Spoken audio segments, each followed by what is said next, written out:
बिस्मिल्लाहिर्रहमानिर्रहीम अल्लाहुम्मा सल्लि अला सय्यिदिना व मौलाना मुहम्मद व अला आलि सय्यिदिना व मौलाना मुहम्मद रब्बी यस्सिर व ला तुअस्सिर व तम्मिम बिल खैर रब्बी इश्रह ली सदरी व यस्सिर ली अमरी वहलुल उक़दतम मिन लिसानी यफ़क़हू क़ौली।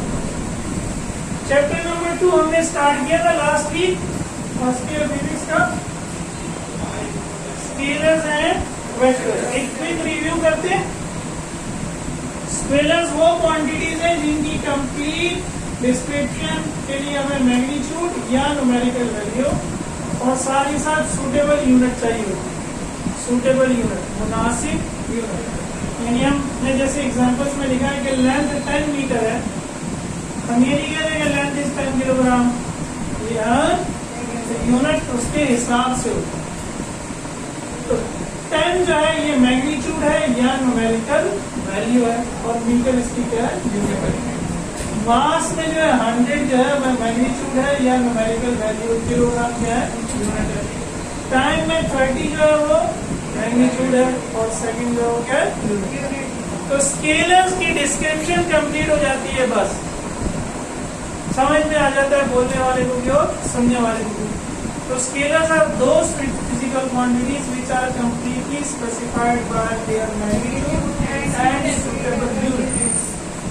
Vectors are those quantities which requires magnitude, suitable unit and direction. और एक चीज चौथी भी होती है, they must obey law of vector addition. वो हम पढ़ेंगे अभी, obey laws of, ये आपने नहीं सुना होगा, वेक्टर एडिशन। ठीक है, ये क्या होता है अभी समझते हैं। तो इसकी एग्जांपल हमने कहा क्या ले लें, फोर्स ले लें।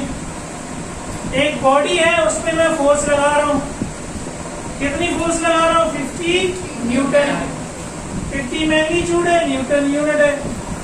लेकिन अगर मैं फोर्स की डायरेक्शन नहीं बताऊंगा तो ये पता नहीं चलेगा कि बॉडी मूव का होगी। जैसे हम डेली लाइफ में कहते हैं ना, राइट साइड पे या लेफ्ट साइड पे, सही है। इसकी मिसाल यूं समझ लो कि मेरी तरह एक ज़हीन बच्चा है, आपको माशाल्लाह फरमान में बहुत से प्यारा है। मैं थोड़ा सा बच्चा नालायक होता है, क्या कहते हैं माँ बाप, सीधा है, लोगों नहीं कहते ना, मैं सीधा बच्चा हूँ। मुझे अम्मी ने कहा भाई जाओ मिठाई वाले से 3 किलो मिठाई लियाओ, मिठाई वाले से 3 किलो मिठाई लिया। मैं घर से निकला, चौक पे पहुंचा, सीधा बच्चा, किसी अंकल से पूछा मिठाई की दुकान कहाँ है, अंकल लिखा 10 मीटर। 10 मीटर तो चलो कम हो गया, 100 मीटर। अच्छा 100 मीटर, सीधा दौड़ गया मैं। यहां से यहां भी पास करो 100 मीटर है, जब तो अंकल ने बोला 100 मीटर। कहां पहुंच गया मैं, अब दुकान से कितनी दूर हो गया मैं, 200 मीटर। मैंने यहाँ किसी से पूछा भाई मिठाई की दुकान कितनी दूर है, मेरा 200 मीटर। मैंने फिर दोनों की दूर, अब कितनी दूर पहुंच जाऊंगा। तो मैंने क्या गलती की, डायरेक्शन नहीं। मुझे अंकल से पूछा था, अंकल 84 किधर, बेटा राइट साइड। इम्पोर्टेंस नहीं है डायरेक्शन, सही है। डायरेक्शन की इम्पोर्टेंस है, डेली लाइफ में भी है। तो जब हम ये नहीं बताएंगे कि फोर्स किस डायरेक्शन में है, तो हमें ये पता नहीं चलेगा कि बॉडी किधर जाएगी, ऊपर जाएगी, नीचे जाएगी, राइट जाएगी, लेफ्ट जाएगी, या जो हम कहते हैं ईस्ट जाएगी, वेस्ट जाएगी, नॉर्थ जाएगी, साउथ जाएगी। मैं बता दूंगा कि 50 न्यूटन ईस्ट, तो कमरे में या बोर्ड पे शो करते हैं तो ईस्ट इधर होता है, वैसे तो उधर, लेकिन हमारे बोर्ड के हिसाब से ईस्ट इधर है। तो 50 न्यूटन ईस्ट पे फोर्स लगेगी तो बॉडी भी ईस्ट पे जाएगी। 50 न्यूटन वेस्ट पे फोर्स लगेगी तो बॉडी भी नॉर्थ में, पीछे 50 न्यूटन नॉर्थ लगेगी तो बॉडी नॉर्थ, 50 न्यूटन साउथ तो बॉडी साउथ। इम्पोर्टेंस होगी, सही है। अब आखिरी चीज जो हमने समझी थी वो ये था कि नॉर्मली वेक्टर्स को, स्केलर्स को स्मॉल सिंबल से डिनोट करते हैं, L, M, P। वेक्टर्स को कैपिटल लेटर से, इसके एरो लगाते हैं। यदि फर्क होता है ना वेक्टर में और स्केलर में।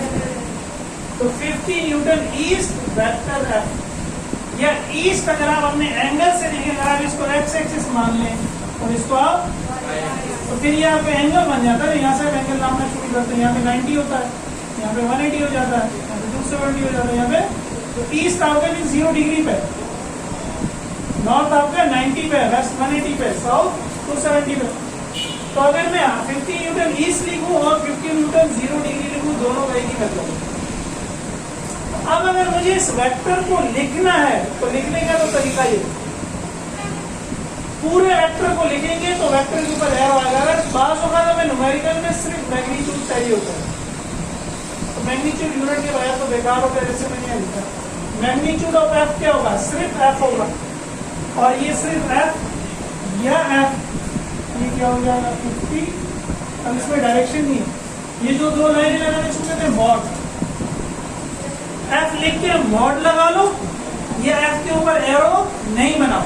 इसका मतलब आप डायरेक्शन नहीं बताना चाहते, आप सिर्फ क्या बताना चाहते हैं? Magnitude. Magnitude of F, magnitude of, पढ़ेंगे इसको, ये इसके ऊपर तो एरो है लेकिन मॉड भी लगा हुआ है, तो मॉड में इसको किसमें कन्वर्ट कर दिया? मैग्नीट्यूड में। और डायरेक्शन को एंगल से जाहिर करेंगे, डायरेक्शन ऑफ एफ 0 डिग्री। समझ में आ गई बात? आखिरी चीज जो हमने समझी थी कि हम इसको ग्राफिकली जाहिर करते हैं। तो ग्राफिकली हम जाहिर करते हैं, मेरे पास फर्ज करें 50 न्यूटन है, तो जब आप स्केल से लाइन ड्रॉ करते हो तो सेंटीमीटर में होती है। तो मैं करूंगा कि फर्ज किया 1 सेंटीमीटर 10 न्यूटन है, तो 5 सेंटीमीटर क्या हो जाएगा? 50 न्यूटन। तो मैंने 5 सेंटीमीटर लंबी लाइन ड्रॉ कर दी। अब ये 5 सेंटीमीटर का मतलब है 50 न्यूटन, और एरो मैंने 0 डिग्री पे ले लिया। अगर 30 डिग्री पे होता तो फिर मैं क्या करता? अगर ये मेरा वेक्टर 30 डिग्री पे होता तो यहाँ से मैं 30 डिग्री नापता प्रोटेक्टर से, ये 30 डिग्री, और फिर मैं वेक्टर ड्रॉ करता हूँ। ठीक है, क्लियर है? तकरीबन यही हमने पढ़ा था। जो लोग नहीं थे वो उतार लें, रिविजन हो गई, और कुछ चीजें हो सकता है नहीं मिली हो आपको। अब देखिए, जो हमने कहा कि वेक्टर वो क्वांटिटी होती है जो लॉ ऑफ वेक्टर एडिशन को भी ओबे करे। तो वेक्टर्स की अपनी एडिशन है, उसके अपने कुछ रूल्स हैं। पहले हम स्केलर्स को समझ लेते हैं। स्केलर्स क्वांटिटी को वैसे ही जमा करते हैं जैसे आप आम मैथमेटिक्स की एडिशन करते हैं। 3 kilogram plus 5 kilogram is 8 kilogram. 3 kilogram आम अब्दुल्ला है, फिर क्या हुआ? और 5 किलो बड़े भैया लिया है, क्या बात है। तो 3 के साथ 5 मिलाए तो कितने हो गए? अच्छा है, वो 3 किलोग्राम और 5 किलोग्राम बराबर बराबर रखिए, एक दूसरे के ऊपर रखिए, सही है। लेकिन टोटल कितने हो जाएंगे? कोई फर्क नहीं पड़ेगा, दोनों को कैसे रखो, टोटल क्या होंगे? 8 किलोग्राम। पानी है ना, शाम में मौसम खत्म हो गया। और 10 मीटर कपड़ा प्लस 20 मीटर कपड़ा कितना हो गया? 20 मीटर कपड़ा। ऐसे तो नहीं होगा कि 10 के साथ 20 रख दिया और 5 मीटर रह जाए, तो 10 मीटर रह जाए, ऐसा तो नहीं होता ना। इस तरह 5 किलो और 3 किलो को जब जमा करते तो 2 किलो तो नहीं बाकी बचता। 5 किलो के साथ 3 किलो रख रखते तो हमेशा क्या होगा? 8 किलो। हाँ, 3 किलोग्राम प्लस 10 मीटर जो है ये आप सॉल्विंग कर सकते हैं। Quantities must be of same nature, same होनी चाहिए, सेम होनी चाहिए। नेचर सेम से क्या मुराद है? सेम क्वांटिटी होनी चाहिए। लेंथ में लेंथ जमा होगी, मास में मास जमा होगा, और टाइम में टाइम जमा होगा। ठीक, ये ऑपरेशन हो ही नहीं सकता, ये यही रहेगा, सही। अब वेक्टर्स की तरफ आए। फर्स्ट करिए हमारे पास 2 वेक्टर्स हैं, अगेन सीधा बच्चा। उसने कहा मैं 5 मीटर चलता हूँ ईस्ट में, तो ये उसका स्टार्टिंग पॉइंट है। यहाँ से उसने चलना किया और पहुंच गया 5 मीटर ईस्ट, ये रहा ना, वही हमारी डायरेक्शन क्या थी? East, west, north, south. तो east, west, north, south, 5 metre east में चला, फिर उसका दिल हुआ 3 मीटर और जाता हूँ ईस्ट में, फिर वो 3 मीटर और ईस्ट में चला, तो ईस्ट में चला 3 मीटर और। तो ये ए वेक्टर हो गया 5 मीटर वाला ईस्ट वाला, ये बी वेक्टर हो गया 3 सेंटीमीटर, वही बात है स्केल जब ड्रॉ करेंगे, अगर आप 1 सेंटीमीटर ले लेते 1 मीटर तो 5 सेंटीमीटर हो जाएगा, 5 मीटर 3 सेंटीमीटर हो जाएगा, और दोनों को जब प्लस करोगे तो 5 + 3 क्या हो जाएगा, 8। तो आप इसी तरह मेजर करोगे स्केल से, ये 5 सेंटीमीटर है, ये 3 सेंटीमीटर है, तो टोटल कितना हो गया 8 सेंटीमीटर। तो आपकी लंबाई 8 सेंटीमीटर आएगी और 1 सेंटीमीटर में 1 मीटर है, तो इसका मतलब आंसर क्या होगा 1। तो ये बेसिकली जो मैं निकाल रहा हूँ इसको आपका अगला चैप्टर ये डिस्प्लेसमेंट है, ठीक है। किसी खास डायरेक्शन में तय करदा फासला या दो पॉइंट्स के दरमियान कम से कम फासला वो क्या कहलाता है, डिस्प्लेसमेंट। ये एक पॉइंट है, ये दूसरा पॉइंट है, और इनको भी नाम नहीं, ये स्टार्टिंग कह लें, ये फिनिशिंग कह लें, स्टार्ट और एंड कह लें, जो भी कह लें, एस और एफ कह लें। स्टार्ट और फिनिश के दरमियान का जो फासला है, स्ट्रेट लाइन या कम से कम, मैट्रिक में पढ़ा होगा, स्ट्रेट लाइन डिस्टेंस और the shortest distance between two point is called displacement. S उसका सिंबल होता है, सही है। तो अब ये शॉर्टेस्ट डिस्टेंस अगर इन वेक्टर्स की मदद से निकालेंगे अभी तो वो इस तरह होगा, सही है। दोबारा समझा रहा हूं, अगर हमने स्केल से इसको ड्रॉ किया है तो इसको हमने क्या लिया होगा 5 सेंटीमीटर, इसको क्या लिया होगा, तो आप जब टोटल को नापेंगे तो 8 सेंटीमीटर आएगा। 1 सेंटीमीटर 1 मीटर के बराबर है, तो 8 सेंटीमीटर लिया क्या लिखेंगे। तो ये तो वही बात हो गई भाई, 5 किलो आम और 3 किलो आम 8 किलो आम बन गया, क्या फर्क पड़ा, फर्क ये पड़ा कि अभी डायरेक्शन चेंज हुई, इसलिए फर्क नहीं पड़ा। पहले डायरेक्शन चेंज, पहले आप 5 मीटर ईस्ट में चले, फिर आपका थोड़ा सा दिमाग गया, आपने नहीं यार वापस चल गए 3 मीटर वेस्ट इधर है, स्टार्ट किया चलना, इधर से पहुंचे वापस हो गए, तो यहाँ फिनिश किया। तो अब आपका अब एस वेक्टर भी है और एस डिस्टेंस भी है और एस ये भी है, तो स्टार्ट को तो लोग नाम देते, क्या नाम देता है, टी नाम देते, स्टार्टिंग पॉइंट को टी नाम देते, एफ डिस्प्लेसमेंट भी है। अब आप ई से एफ तक गए तो ई से एफ तक का वेक्टर अब क्या है, अब ये ई से एफ है। यहाँ क्या था, ये पूरा ई से एफ है, ये आपका डिस्प्लेसमेंट है, यहाँ सिर्फ ये आपका डिस्प्लेसमेंट है। स्टार्ट और फिनिश के दरमियान जो डिस्टेंस है वो क्या है, डिस्प्लेसमेंट। वेक्टर की जबान शॉर्टेस्ट डिस्टेंस, शॉर्टेस्ट डिस्टेंस हमेशा स्ट्रेट लाइन ही होगा, इसके अलावा तो पॉसिबल। अगर मैंने यहाँ से जाना है, कहाँ जाना, कामीरेनो बुक स्टॉल, तो क्या दिल्ली से सीधा निकल गया, यही कम से कम है। अब मैं सीधा जाऊँ डाकखाने से मुड़ूँ तो मैं ये घूम रहा हूँ, तो ये शॉर्टेस्ट डिस्टेंस, क्योंकि मैं मुड़ रहा हूँ, मैं सीधा नहीं जा रहा।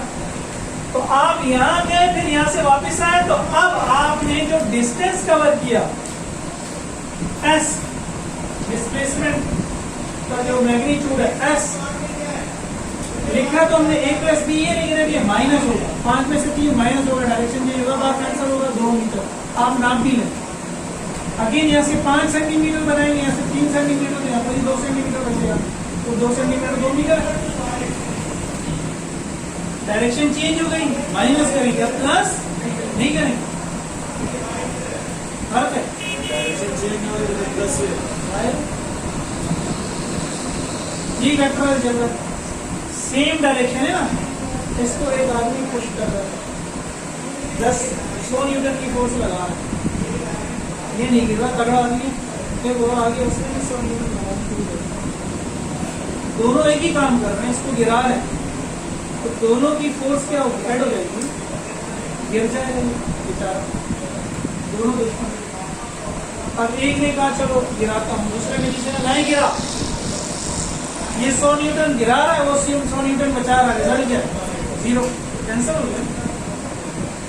ऑटोमेटिकली डायरेक्शन चेंज होगी तो क्या होंगे, कैंसिल होंगे, वेक्टर्स क्या होंगे, कैंसिल होंगे, तो ये वही इसलिए कैंसिल हो गया, 5 - 3 हो गया, ठीक है। अब एक एग्जांपल और देख लें, आपने कहा चलो थोड़ा घूमते हैं, क्या सीधा सीधा चल रहा है, 5 metre east 3 metre north, north तो ऊपर, आपने यहाँ से स्टार्ट किया, पॉइंट 3 मीटर चले कहाँ, 5 मीटर कहाँ चले ईस्ट, फिर 3 मीटर चले नॉर्थ, ये आपका फिनिश है। अब जो आपका एंड टू फिनिश है वो ये है, ये ऐसा टोटल डिस्टेंस और ये ना। अब अगर आप ये निकालोगे, मैंने तो निकाल लिया, अगर आप स्केल लो, स्केल अभी करके इसको 5 सेंटीमीटर लो, इसको 3 सेंटीमीटर लो और इसको नापो, 5.8 आएगा। मैंने तो एग्जैक्ट 3 भी लिख दिया, क्या आएगा 5.8, सही है। अब और से सुनो मेरी बात, जब स्केलर्स में हम ये समझ में आ गया ये कैसे होगा, ये हम आगे समझ लेंगे। वैसे मैं बता रहा हूँ स्केल से प्रूव कर सकते हैं। ए वेक्टर कितना होना चाहिए, अगर 1 मीटर को 1 सेंटीमीटर लूं तो 5 सेंटीमीटर। बी वेक्टर कितना होना चाहिए 3 सेंटीमीटर, ये लो 5, ये लो 3। अब नापो कितना है, वो जो नापोगे वो आपका डिस्प्लेसमेंट होगा, वो 5.8 आएगा ना। 5 और 6 के दरमियान जो छोटी छोटी लगी है पॉइंट है ना, यही आ रहा है ना, ठीक है। तो एस ये मैथमेटिकली भी कर सकते हैं, लेकिन फिलहाल ग्राफिकली हम समझ गए। तो जब मैंने 2 वेक्टर्स लिए, अब मैं कंक्लूड कर रहा हूं, अगर ये समझ में आ गया तो जबरदस्त, लेकिन अगर समझ में नहीं आया बस लिख लो, और जो मैं बात बता रहा हूं वो बस याद रखो। तो क्या कर लो, जब हम 2 वेक्टर्स क्वांटिटी को ऐड करते हैं तो जो रिजल्टेंट है, जो क्या है, जो ये हासिल आ रहा है, बेसिकली इसको रिजल्टेंट कहते हैं। आप कहेंगे सर एस की जगह रिजल्टेंट बोलने लगे। रिजल्टेंट का मतलब होता है वो जो दोनों को जमा करने से आए। अभी हमारा रिजल्टेंट डिस्प्लेसमेंट है, तो जो जमा करने से रिजल्ट आएगा उसकी वैल्यू सबसे ज्यादा और सबसे कम के दरमियान, सबसे ज्यादा और सबसे ज्यादा क्या होगा, दोनों को ऐड कर दो 8 मीटर। सबसे कम क्या होगा, बड़े में से छोटे को 2 मीटर। आपका जो a प्लस b का आंसर है वो 2 मीटर भी आ सकता है, 8 मीटर भी आ सकता है, 2.1 भी आ सकता है, 2.2 भी आ सकता है, 2.3 भी आ सकता है, 7.9 भी आ सकता है। 2 और 8 के दरमियान कुछ भी डिपेंड किस पे करेगा, ये डायरेक्ट या 2 हो गया, 2 और 8 के दरमियान आ रहा है। अच्छा इसको थोड़ा सा टेढ़ा करके देखो, जब इसको इधर टेढ़ा करोगे तो ये बढ़ जाएगा ना भाई। अगर ये बी वेक्टर में यहां ले लूं,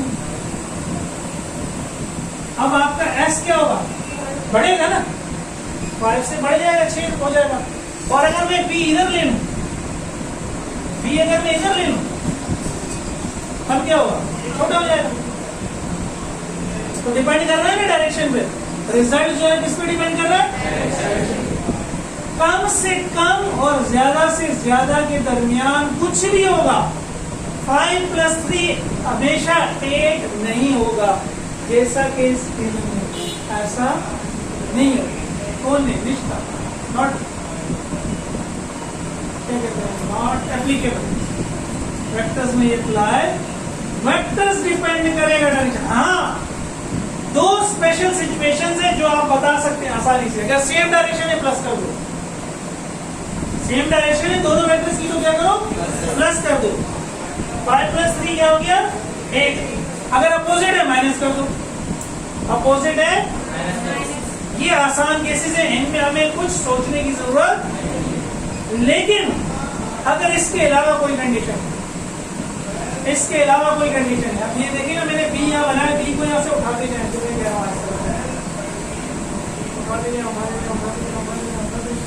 ये मैक्सिमम वैल्यू थी, जैसे जैसे आप उठा रहे हैं वैल्यू कम होती जाएगी, होती जाएगी, होती जाएगी। जब यहाँ लाके रख देंगे ये वाली तो सबसे कम हो जाएगी। तो समझ में आया, आप घर पे प्रैक्टिस कीजिएगा। ये 0 डिग्री पे समझ, 30 डिग्री पे पुट करें, 60 डिग्री पे करें, ये नॉर्थ तो 90 हो गया, फिर 120 पे करें, फिर 150 पे करें, ये 180 हो गया। तो जो मैं आपसे कह रहा हूँ वैल्यू 2 से 8 से आहिस्ता आहिस्ता क्या होती जाएगी, कम होती जाएगी, और जब इधर पहुंचेंगे तो सबसे कम हो जाएगी, 2 हो जाएगी। बात समझ में? तो द रिजल्टेंट इसको कहते हैं वेक्टर। Vector addition. वेक्टर वो होगा जो इसको भी ओबे करे, इसको भी ओबे करे। क्यों हम ऐसा कहते हैं? क्योंकि तमाम वेक्टर्स क्वांटिटीज की तो डायरेक्शन होती है। All vector quantities have direction, all vectors quantities have, but all quantities that have directions are not vector। दोबारा सुनो, all vector quantities have direction, but all quantities that have directions are not vector। ये उतार लें, मैं लिखा देता हूँ।